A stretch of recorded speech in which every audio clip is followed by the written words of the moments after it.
Welcome, everyone. This is American Bulldog and Company. And today, for episode 2, we brought on Stephanie Gregson of Roper American Bulldogs. So, welcome to the show, Stephanie. Thank you very much for Stephanie having and I me. have known each other through mostly the NKC. Um, I think when I was actually showing dogs in Canada, I didn't know of you then, and I don't know that you were involved with the ABRA at the time, which was mostly a bully registry. I don't think too many standard dogs were in the ring at that time. And that kind of opened my eyes to the other side of the dogs because the few standards that I had seen up to that point were really houndy and kind of just for me, aesthetically weren't as pleasing. Um, and I think going down to the NKC and kind of touching on that quadrant of the United States really opened my eyes to what these dogs could be in a different direction. So that was eye opening for me. And I haven't been back to Canada since the ABRA. I think mostly because my passport expired and I'm lazy. But yeah, with that being said, so let's get into this. Um, you grew up with dogs in general, In okay? general, yes, but And not what did bulldogs. that look like for your family growing up? Hmm. I grew up on a dairy farm, an active dairy farm. So generally speaking, we had border collies, American Australian shepherds, which I guess some of the names have changed a little bit now, but Hmm. it was farm dogs, working farm dogs. And Yeah. at what point had you seen an American Bulldog and decided that maybe this was a dog that you would be interested in? Interestingly enough, my brother and his wife adopted a 5-month-old dog around that literally somebody got for a Christmas gift. And at 5 months old, they got this really nice, I don't know, standard or hybrid type dog. And she ran with it 10 kilometers a day once it was old enough. And that's when I was introduced to the Okay. breed. And that dog was just basically a home pet. It didn't really serve any much more of a purpose. It wasn't something that got used on the farm. It was just somebody's lovable pet. Correct. And did they have any issues with that Correct. dog being that it was kind of, let's say, a quote unquote rescue or an adoption situation? Did they ever see any issues moving forward? They later had issues that the dog was just too much for them Hmm. with what they were looking for. As they grew with the family, they ended up getting a second American Bulldog, which was more your Johnson type. But I really liked a lot of aspects of their first one that they had. They ended up rehoming it and kept in touch with where it went, but it was just bad timing for them after a few years. But around then is when I got into Bulldogs So myself. what year was it that you acquired your first dog? And who did that come from? In 2009, I got my first bulldog from a breeder. He doesn't breed anymore. He did a few breedings in Ontario. His name was Alan Cleland. He doesn't breed anymore, and I think he probably only did 3 or 4 breedings. There were very few and far between standard type functional American bulldogs in Canada for me to And what find at drew that you to time. that side of the dogs versus maybe more of a bully dog? I wanted something a little bit more athletic, a little more long standing, could handle the heat, could handle a lot. I like the working side of things, and that's what drew me to him because he did a little bit more on the Okay, so working he was side. working dogs. And so your intention initially when you acquired this first dog, was it your intention to work the dog in some fashion? At the time, I didn't know what direction I wanted to take. But I had a really strange story that I had a rescue Dalmatian. I'd lost him, and my house was broken into, and I was a single woman, and I needed some physical presence, something that would protect me. So I was looking for something more on the natural side, but I wanted to get involved in showing because of my background with dairy cattle and showing. I wanted to start into dogs, and I was looking at either American Bulldogs or Dobermans at the time. And it was really hard to find a breeder that would take a chance on a new person that had never had the breed before. It So wasn't when you easy to say find. that that particular breeder only had a couple of breedings, was he breeding other breeds as well, and he just decided to go a different route, or did he just get out of it altogether? He was just more into it for the working side of things. I think he had a passion for the Bulldogs, but he ended up later in the working side of things. Um, I think I want to say I'm not sure if he was in French ring or PSA, but he was more the decoy, and I think he later got into Mouse or something like And that. I'm for not the entirely sure. record, nobody gets back into Dalmatians after they've had one. It was a rescue Dalmatian and I never tell you what, again. we have No. confirmationally, we probably have one of the nicest Dalmatians, but everything he has in structure, he lacks in mental capacity. He's a very quirky dog, and Yes. he's entertaining to say the Yep. least. Um, okay, so now, Yes. what year did we say that you acquired that first dog? Okay, 2009. 2009. You get your first dog. Did you start getting in? I know you've had some background into working dogs and stuff. Did you start with that dog doing anything like that? Right off the hop, no, I didn't do bite work off the hop. I was competing very heavily in rodeo at the time, and I just couldn't fit it into my schedule, and trainers were too far away. So probably my original introduction into working was actually after I got my second dog, So interesting. and I got Okay. more into the hog Okay, side so catch dog. first. Yeah, Interesting. So you're into horses. We obviously have horses as well. Having horses for the general yeah, public who maybe not into that, regardless of your discipline, is a lot of long days at shows and horse events. Did you take that first dog with you to those yeah, events? Did you have yes, any dog yes. aggression issues within that first dog? Okay. No, I And the didn't. only reason I ask that is because I've taken a lot of dogs to horse events and do a lot of training there because it's a great way to desensitize them. There's a lot of other breeds of dogs that aren't Yep, dog aggressive that will actually teach your dog to be in an environment where dogs aren't really looking to pick a fight.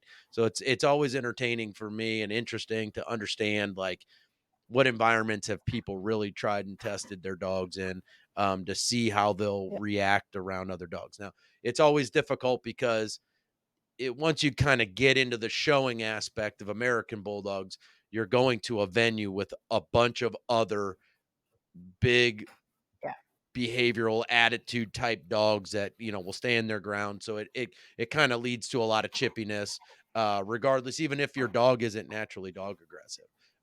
But going to those other type of environments can typically, if structured well enough, can typically help out. Um, and then so the first dog's name was what? Lexus. And then Lexus. how far after Lexus did you end up getting another dog? I ended up settling on my next dog 2 years, almost 2 years to the day, actually, when I got Phoebe from Maggie Shook at And Gunslinger. at this time, when you first picked your first dog out to the second dog, what changed in your mentality towards that selection? I really started looking at a broader spectrum of a much more understanding. By then, I'd been to a couple shows. I went to a show to learn. I started learning more about the bite work side of things. I started learning a little bit more about the hog work, like that they're like connecting with people. And just opening my eyes that, guess what? I don't have to stay within Canada to find good dogs. I just have to be willing to sometimes take a drive and just kind of step outside the box, so to speak. My box kind of went from here Yeah. to it opened up. Um, Yeah. and I looked at the bigger picture. Um, and the second dog was Phoebe, correct? Phoebe. Yes. And then so now you've got two females, correct?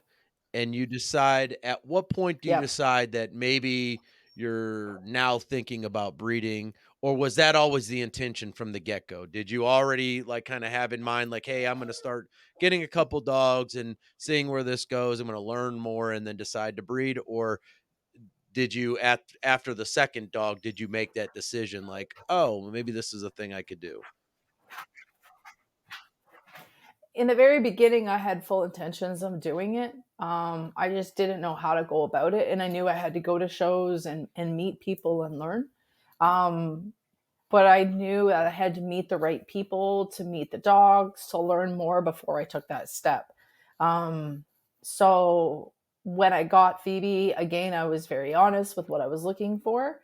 And I told Maggie, I'm looking for an all around dog. I don't know exactly what direction I want to go in with her in terms of work, but I do want to show her and do a few things. So I was still very open minded and learning and looking for mentorship at that time. So that was Okay. So 2011. 2011, did you were there any unexpected learning curves with those first 2 dogs?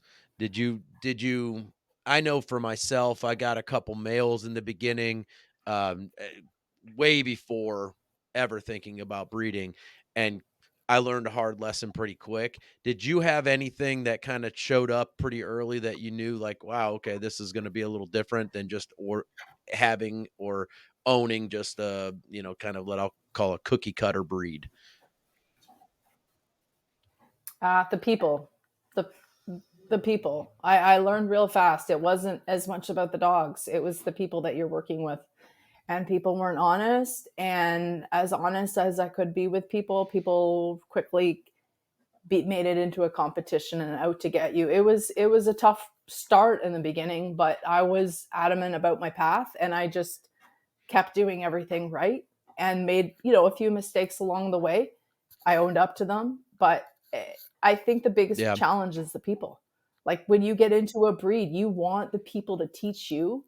And I learned also that if you don't take somebody's path the way they want you to, then they discredit you real fast. So I had to just kind of keep on my path and keep working with the people that I thought were the path I wanted to take, and it wasn't the dogs as much as Yeah, it I was the think people. there's a lot of, if you're into dogs, you know it pretty quickly that dogs is the dog business is a fickle place, and, I think if I even go back in the history of our breed, that period maybe between 2000 to maybe even as late as 2010, 11, 12, it there was a lot of people putting some really nice dogs out, but in the same respect, it was a very competitive place, and people were always looking for I don't know if it was just an edge or, I don't know why that level of trying to discount other people's programs was so apparent, but you go back to those dog boards, and if you read through that stuff, it's almost hard to read at this point because it's not like a community of like trying to make something better. It's just really a community of just cutting everyone down, which is a little disappointing. Um, but with that being said, so now you've got the 2 dogs, you've got Lexus, you've got Phoebe, Yeah, and I'm yeah. assuming that Lexus was your first to breed. She was, and I only bred her once, and I have one. I retained Mhm. one female out of it, and she didn't live with me. She lived in a co-owned home with somebody else. I didn't do a lot with her. I did the health testing, of course. I UKC championed her. I messed around a little bit in sport work with her at times when I had her, but because she lived with somebody else and I was at my max, starting also my family at the time, I retained just keeping the two females because I also still had a little female Jack Russell Terrier at home. So I kept it in an ability for me to kind of grow and learn, but be Yeah, and that's manageable. something that it can happen real quick to the startup breeder. Everybody, people will go out, and Yeah. I actually had a guy contact me. It's been a couple, 2 or 3 years ago, and he was really about getting into breeding, and he was like all about buying all these dogs, and he was shopping another breeder uh that I knew well, or well enough to communicate with. And I found it odd that this guy was like looking to buy up all these dogs, and I was like, well, and I tried to explain to him like, well, it's not going to take long if you do a couple breedings that you're going to have to keep stuff back, and then those numbers are going to, they're going to multiply very quickly. Yeah. So it is important to recognize that uh, management and keeping dogs and the management of a lot of dogs you can get very quick very fast. And so who did you decide Yep. to breed um Lexus to, and what did you feel was your foundation to pick that male? I went with a dog that Joe Buchanan owned. I had seen him at that one show that I went to in Ohio. It was an NKC show, and that was in June 2011. He was fairly raw in the sense that Joe had gotten him a little bit older. Um, he did a little bit of work. He was kind of a nice all around dog, a nice structured dog, but his name was Kuma. So he was out of some breedings from CNS farms, went back to Betty Cummins' dog, and just looking at what was behind them, there was, you know, the, when I looked through the pedigrees, due to my background in cattle, I knew that you don't just look at that dog, you look at everything else behind. And I just was looking through it, and he was just a dog that seemed like a really nice, all around, well put together, balanced dog. And for somebody who was fairly new to the breed, I wasn't somebody that was looking at using the most popular dog out there. I wanted just something that made sense for me. And that's what we went Yeah, with. that is always, I think, a challenge for anybody that's getting into the breed, like really understanding. um I think a lot of times we see some dogs pop up that gain popularity, um, and it seems like people latch on to it, and it may be a marketing thing from the breeder that produced him, or it there's a little bit of everything that goes on with it. But at the end of the day, there's a lot of people that jump onto that bandwagon before the dog's tested and used, and then they quickly find out, 2 to 3 years later, maybe that wasn't the best choice. So it's very interesting sometimes to like kind of step outside the box. Had that dog been used before in breedings? Was there offspring to see? Joe had used him in a breeding, if I can remember correctly, with Hmm. Tracy Okay. Snyder, I think. And they'd had one breeding, and I'd seen little bits of it. It's kind of distant in my memory exactly what they got out of from, but from what I saw, it Hmm. looked like it went very well. But I didn't have adult dogs to look at. I didn't have a lot. I was just looking at the consistency of the pedigree. Um, and everything looked fairly That consistent. At the time, of course, the internet, it what you were grabbing on was what was on social media and what was on those boards and what I saw in Yeah. person at So that I looked show. up Kuma's pedigree, and I've got it up here, and I just kind of want to touch base on the foundation. And when I say foundation, kind of the dogs that were around that really seemingly made an impact on the breed. And the dog that stuck out to me, and who I'm a big fan of, was Watchdog's White Fang. Now there was a little bit with Watchdog's kennels. Yeah. I'm not gonna say it's controversy, but he was known at one point, if I'm remembering this correctly, he kind of ran both sides. He ran American Bulldogs, he ran working pit bulls, and there maybe was some confliction if that dog was infused or not. But with that being said, um, and this show isn't about the history of American Bulldogs and what made them. I think for me, and I'll go on record to say that I truly believe that this breed was built on a band dog style of selection, dogs that were doing well in whatever the task that was asked of them, that maybe kind of lent towards a bully type. And that's kind of what set the foundation for this breed. Now, where it's moved since then has come a long ways. So Watchdog, White Fang, for me, has really set out some really nice dogs. And if you kind of follow along with his pedigree and check out dogs, um, even a little bit closer, um, they really do excel. And I had a dog kind of, I think I had a I guess he would have been a great grandson. And the dog was extremely intelligent, and he really excelled in obedience, and he would have, if I had known at the time, gone into bite work and done some stuff like that, he would have really took on to it. Um, and after you had used that dog, um, who did who did you keep out of that litter?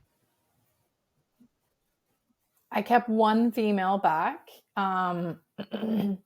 Interestingly enough, she went to a coat home, got him back, and then she went. I had her for quite a few months, and she actually lives about 10 minutes away from me with a friend who's never had a bulldog ever. I whelped one litter out of her. Um, she is a nice all around dog. I was able to mess with her and do a lot of different things with her. She's a big female. Her name is Sophie, UKC champion, and we mess with some dog sports. Just a really nice all around dog. Big female, probably an 84 to Yeah, that's 85 pretty pound female. sizable. So you bred Lexus, you kept Sophie back. When did you get Yep. to a point where you decided to keep one of your own males? What breeding kind of produced that first, I got to keep this dog and keep a male? Yep. So interestingly enough, the next two breedings were 5 weeks apart, and I bred Okay. Sophie and then Phoebe 5 weeks apart. And I kept a male out of each of them. I wasn't supposed to. I was only supposed to keep one, and I was going to co-own the other. But um, so that was Scully and Blue. So Phoebe was bred to Moose, who Sandhills. What's the name of Uh, Moose's uh, registration? Moose, owned by Angel Thompson, but bred by Cher and Beaver at Sandhill. I'm I'm gonna drawing a pull it blank up in real his full quick. It name. is, oh, maybe. Sandhills. Oh A gosh, I'm terrible. Cher Widowmaker always has a of really unique Sandhill? long name. Yeah, That's yeah. it. That's right. Yes. So I bred Moose to Phoebe, and then I bred a close relative, Bones.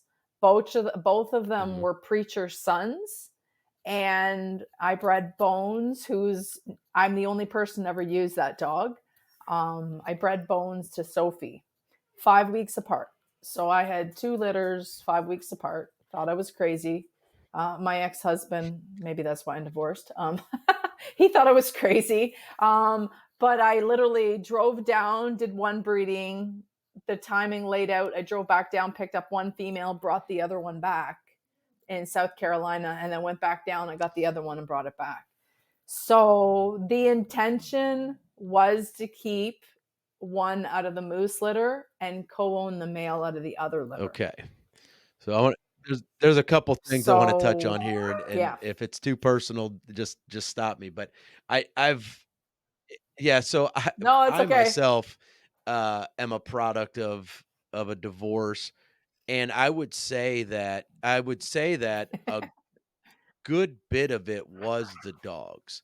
Um, I I Mhm. think it's important to highlight to people that when you get into breeding dogs, that both people gotta be on board. Um, I know a lot of Yeah. people that are into dogs where one spouse is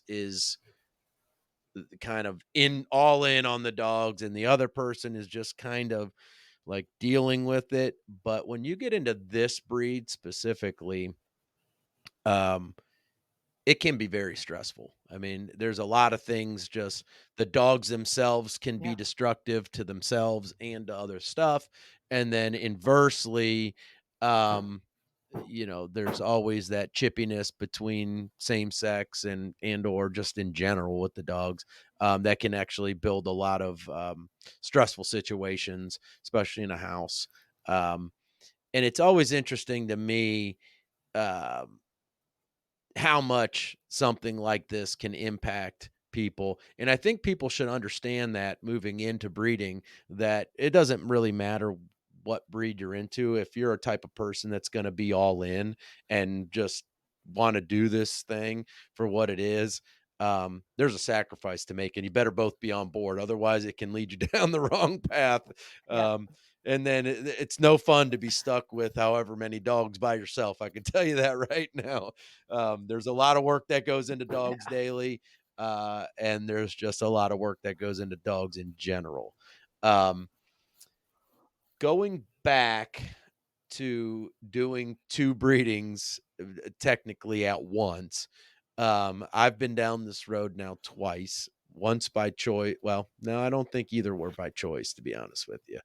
Um, it is a living nightmare. I mean, unless you have facilities, outright facilities, it is a big job because it's real easy for about the first 4 weeks before pups are up and moving around Yeah. and weaned and eating and creating a lot of mess, and then that last 4 weeks is just over the top. I mean, it's like you come home from work, it's scarf down a dinner, and it's cleaning time, and not to mention all the adult dogs you might have to deal with, but it is just, at one point I had 15 puppies from 2 litters, and I was about ready to, like, I'd want to gouge my own eyeballs out and stab my eardrums.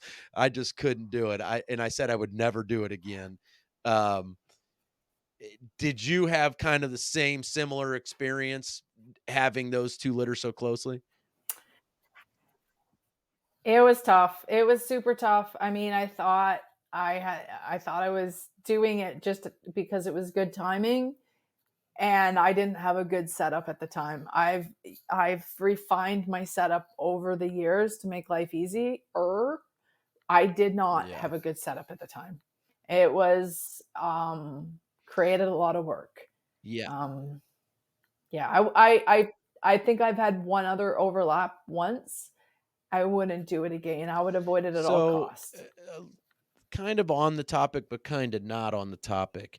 Have you ever managed your planned breedings for a certain time of the year? Do you have any kind of constraints that you keep yourself within based on the time of the year, avoiding either winter holidays, um, anything along those lines to simplify things? I don't it's changed. I don't like middle of the summer puppies because now with my kids being older, I like to get out and do things and go to the cottage, but that doesn't mean I haven't done them. And sometimes it's necessary if a female's getting older or, if I'm shipping a puppy to Europe. But I don't like summer puppies and I hate winter puppies. Like we're talking December, like when they've got to go home. I'm not doing a breeding now though, unless I've got 5 puppies Okay, sold. interesting. So you're not so much concerned about um when you say you hate winter puppies, it's not about like contending with sales with the holidays more than it is just the fact that it's winter time and the constraints. Yeah. Eh, Christmas, like the constraints of your Christmas holidays if you've got something going on, and I'm not gonna do it if I don't have five homes lined up before the Okay. breeding's done. Y- Just I had one hang around this last breeding just a little bit longer over the holidays, and I was panicking. Yeah, So trust me. I think and I wouldn't, I think even the best programs right now, from what I've seen from about 2021 to current, um, I've really seen some good programs have lingering puppies, and it's no fault of their own. I think it was just a culmination of just everyone went out and got a pup during COVID, and no one really needed a dog, but it was. apparent that it was not just our breed. I questioned at one point if it was just our breed, but it was apparent that there was a lot of other breeders of other breeds that were struggling. Always had stragglers. We've had a couple stragglers in these last couple years, and we've really pared down our breedings because of the market. Now, seemingly, uh, I think from the activity that I've received recently, I think maybe it's picking up. But I don't know, it's unfortunate because as a breeder, you can have all the plans in the world, but you don't want to stack the odds against yourself in moving dogs because at the end of the day, to move the program forward, to keep whatever you want to keep, you can't keep them all, and the rest have to go somewhere, and that's always Yep. important. You don't want to produce Yep. something that's doesn't have a place to be. So, um, okay, let's move on. Um, you had mentioned, and it's going to kind of bounce back to what you said. When you had the two litters, you said you weren't really set up to have that, and I understand the constraints of that. What have you done now? And it's going to jump ahead a little bit, but what have you done now in your whelping process to kind of streamline um, what should be an easy whelp? What do you have in place to kind of make sure it goes good for you? So now I always use a baby monitor and um, a monitor like what used to be D-Link, but I can watch it from my phone no matter where I am. So the importance of that is if I'm away at work or on a function or just doing something at my kids' activities, I can check in. I can monitor mom. The baby camera is so I can sleep in my own bed because my Yeah. sleep's important. So that is something I have set up. I now have my whelping box in the basement um, with a door, and it's a 4 foot tall whelping box.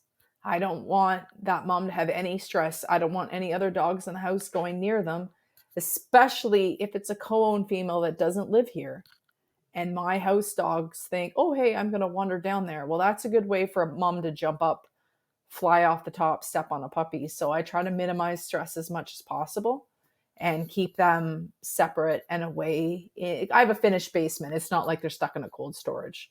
Um, I now have an outdoor setup as well for the spring, summer, and fall months so that they can go outside and they can have a run in and out of a house and a pen and they get a little bit more activity and exposure because I'm in the country. I can't leave them outside because I fear dog theft and puppy Inter theft. So I, I've seen some really unique setups, and I think a lot of the time the setups come down to what are your Yeah, I can limitations. agree on that, and I do something similar. We definitely have a dedicated room that's a whelping, room, if you will, um, and it is sectioned off to where other dogs can't frequent by the even a closed door or anything. And then I do definitely utilize an outdoor run with a house in the summertime, spring, summer, whatever's weather appropriate. What age do you feel that you can move a litter and do uh and take them from the whelping box and put them out for the day? I'm assuming you bring them back in at night. That's kind of how we do it. Um, but what age do you feel is acceptable to kind of maybe not acceptable may not be the right word, but what age do you think that they can handle that transition to going out during the day and seeing the sights and sounds of outside and then coming back in at night? I usually start transitioning them to going outside and spending time outside at about 4 weeks. But at about 5 weeks, I feel that I can leave them in the Mm, kennel for a period of time. I'm a paranoid freak. I won't leave my property and leave them outside. I am so scared of somebody coming and going into that pen and stealing them. It's just the way my setup is. Um, but I have no issues at 5 weeks leaving them outside. My stepfather helped me take a shed and renovate it, and it's insulated, and they can go inside, and it's like it's set up, and then they can come outside and play. And it also helps encourage them for their potty training as well. And I find that helps immensely. So they kind of get the best of both worlds. They have a litter box and a pen in the house, and then they get to go outside. But 5 weeks is kind of where I'm So at there. I do the same thing with the quote unquote litter box inside the whelping box after they obviously typically when they get weaned. Do you find that they pick up on that really quickly? Yeah, almost immediately. I use a 5 by 5 whelping box. Maybe it's overdone, but I like it. And then I have an 8 foot long pen, which I've used in the past. I've actually even used that as a combination. But I shove a litter box right at the end. And let me tell you, it's almost within a day they're catching on What to do where you they got to go when they what do you start use going for through a the weaning. substrate in a litter box? I don't love it, but I use shavings. And my reason for that is texture and it's easy to get a hold of. Um, I would love the idea of using pelleted shavings, but I find they just throw those things around everywhere. Um, I don't know that there's a perfect way of doing it, but I'll tell you, shavings real quickly teaches puppies to go outside to grass too. It helps with potty training for the pet Yeah, owners, so right? I actually do the opposite, and I'll tell you why. The shavings to me seem to fucking stick to every goddamn thing, blankets, whatever, and they go through the Yes, they house when you do. go to wash the blankets, and then you gotta, like, try to get all the Yes. shavings off the blankets to get them in the washer. Yeah. We actually do use the pellets. Yes. I use the horse Yeah. bedding pellets, and typically, the first Yeah.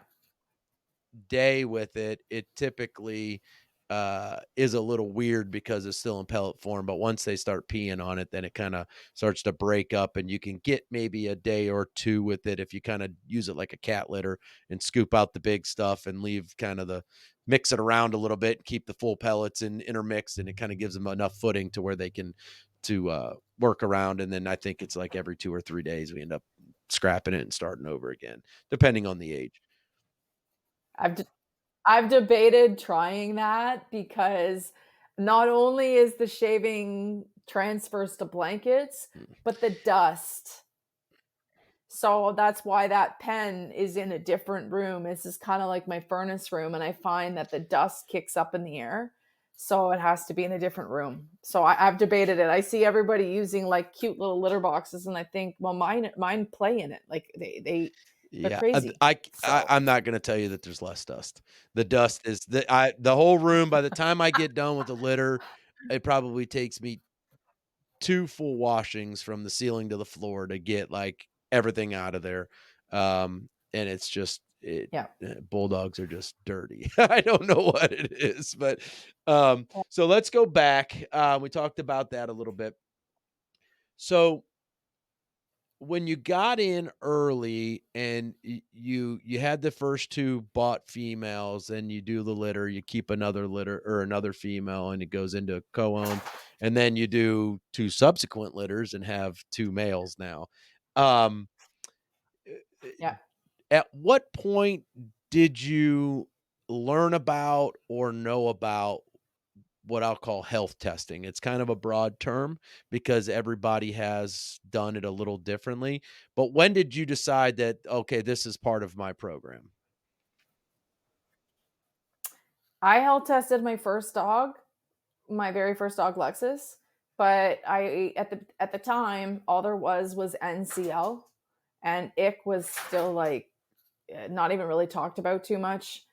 So I did NCL test, and then I actually X-rayed her hips, but I didn't ship it to OFA. I went to the University of Guelph, viewed them, looked at them, compared them. It was my first dog or my next dog, Phoebe, Mhm. that I did everything. And then go on. And I kept going. As new tests were added, I just kept adding them into the Okay. program. And it's interesting because at some point I picked up a bunch of American Bulldog reviews and some National Bulldogger magazines, which are really popular, like towards the late '90s and kind of carried through the latter part of the first decade of the 2000s. And I noticed when you go through there and read it, there's a lot of people that had advertised their studs or their breeding programs and stuff. And surprisingly to me, there were a lot of people testing hips back then. Um, I didn't think it was I thought maybe in my mind it was a little bit more of a modern trend, modern meaning the last decade, but it's been around for a couple decades. Now, with that being said, I know I asked you this earlier in a questionnaire, and you haven't had any dogs fail their hips to this point. Have you had any dogs I that you haven't. know that you've produced that have had any hip issues? Nothing that I've produced. No, I sold semen off my dog to one breeder, and that pairing yielded a couple Okay. grade one elbows, um, but no hip. Like the same dog came back with a grade one elbow had excellent hips by OFA. Okay. Um, That doesn't mean every dog I've produced, though, has been tested. And the one thing that I would love to see done, one of my mentors, Chestnut's Little Indians, part of her contracts, she wants all of her owners to help test their dogs because she wants a nice bunch of information to help her to be able to answer that type of question. I struggle with putting an additional cost into my contract to say, hey, will you spend this $500-600 to hip test your dogs to yeah, pet so I was people? gonna ask you that. Do you know if she's putting that cost onto them, or is she either paying for it or maybe, I guess, in a sense, discounting the dog to make sure that that happens in the future? I think it's just part of how she sets her program and how she does it. She does like her pet people to do it at the same time. I don't think that you can really force anybody to do it, but I will say I have had a few pet people that their vets have asked them to do their hips. And I've seen some really nice, and I thought, shoot, for $30, I probably should have just paid them to send it away to OFA to go, this is what they are. I probably should have in hindsight, but I've seen really great looking hips on those. Um, my worst score is a fair, and that was the first dog that out of my first breeding that I later bred. That was Sophie. That was my And worst so just so far everyone understands, when you're saying fair, that you're primarily using OFA at this point. So and have you at kind that point. of Yes, have you transitioned to pen hip at all? I'm using OFA on all of my dogs, males or females, but because sometimes my males have been requested to be used before they're two, or at least look at the numbers, I have tested them before two. So therefore, you won't see them, of course, after two. Those prelims will be removed off of OFA, but I have the pen hips, and those dogs I've never gone back to retest them. Maybe that's wrong, but I look at it, hey, I did their pen hips and their OFAs after 18 months. I'm comfortable And with have what you I've got. noticed that those 2 scores correlate? Have you noticed that, if you take a dog and do their, let's say, from 18 to 24 months, you get their prelims done with OFA and they score good, have you seen that the pen hip correlates to that score? For me, yes, but my understanding of it is pen hip is the laxity, whereas OFA is the structure. For me, it's correlated. My tightest hip score dog is a 0.13, and he's an Yeah. excellent. My others that were goods were 0.23, 0.23, and 0.2338. And 30, and the other one had Yeah, 0.31s. that, well, first of all, congratulations on the scores, but that's helpful for people to understand because albeit that they are measuring 2 different things, I think as I move forward, with these interviews, I always wanna see if people are doing both things and how they correlate. I have personally have just moved over because the vet that I use, it's a fraction of the money to do both as a versus just one or the other. So if I decide to do OFA and it's $350. I think it's $400 to do both. So why not? I mean, one comes, but the pen hip almost comes back damn near immediately. I mean, they push those scores back Yeah. almost instantly. OFA takes a little longer. Um, but yeah, it's interesting, and I think I'm going to continue that trend for my own dogs. Um, I'm not 100% sold that we're making a difference, but I think from my own standpoint, it just gives you a little bit of ease of mind. And, until you really have a dog that maybe washes out because of hips, I don't know that as a breeder that you'll start to evaluate, like, was it worth it? How bad was it worth it? Because I know I've washed out a dog that really was a great mover, and to this day he's now 8 years old and he's never displayed any issues. But he came back dysplastic, and I just couldn't do it in good spirit. So it's interesting. It's one thing that's up for debate for sure within all dogs. I think I don't know that anybody's truly proven that we've moved in the right direction or the wrong direction, but at least we're trying. So, um, when you first got into breeding, and you kind of had made some decisions moving into what dogs you were going to use, did you lean on anybody at that point, for information, advice, somebody that you could like lean on to say, hey, thinking about doing this, what are your thoughts? There's probably four people. One, interestingly enough, is a greyhound breeder, probably with, oh, 35 years experience in Ontario. She lived near me. She ran a UKC club. Her name is Laurie Soter from Lackalani Greyhounds. She was just was close, and she was just a really good mentor on a one-on-one basis. And when I was stuck and I needed advice early on, she really guided me and helped me with decisions. Then there was three breeders in the very beginning. There was probably two, Sandhill and Gunslinger. I really leaned on heavily.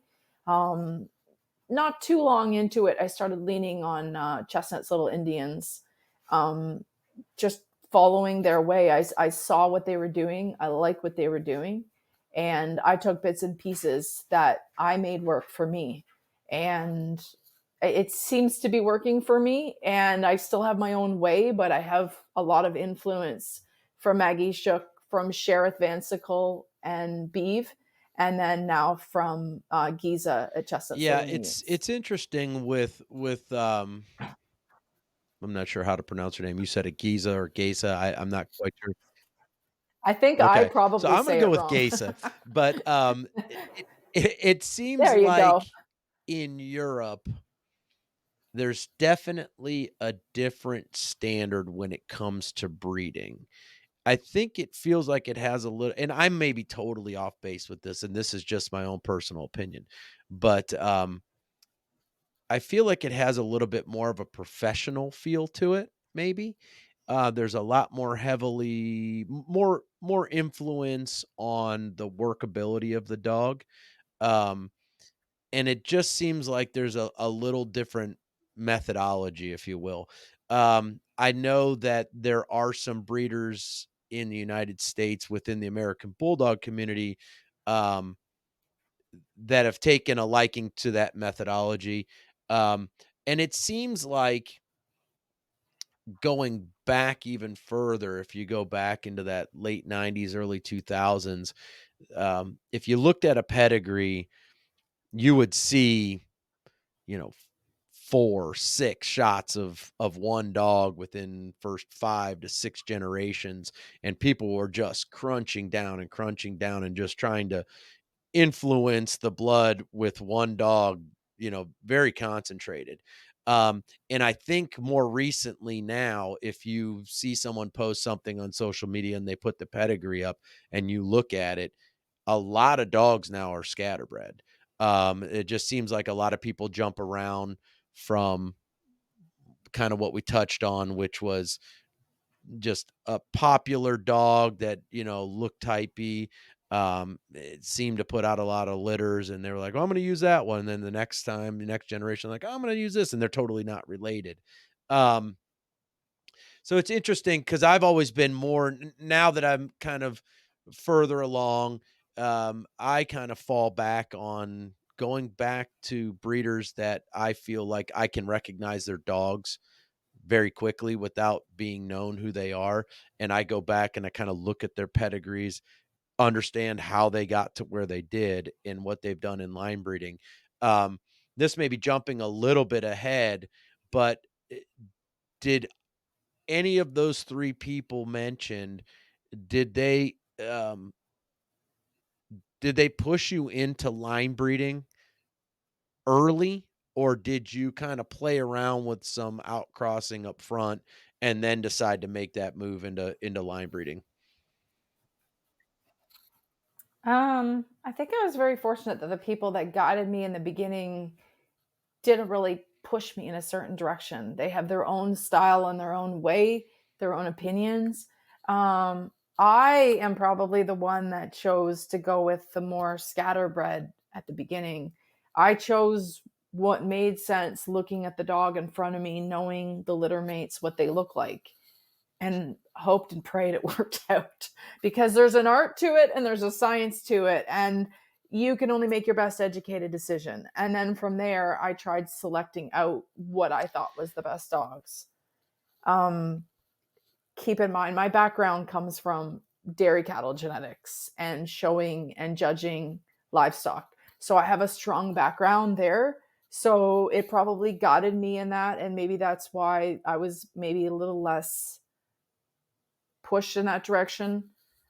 Geza doesn't like to heavily line breed, and that's something that you hear a lot of people talk about online about crunching on this and line, and tight this. And yeah, tight line breeding is great until it's not great and you're in a corner and you can't do anything with your own dogs.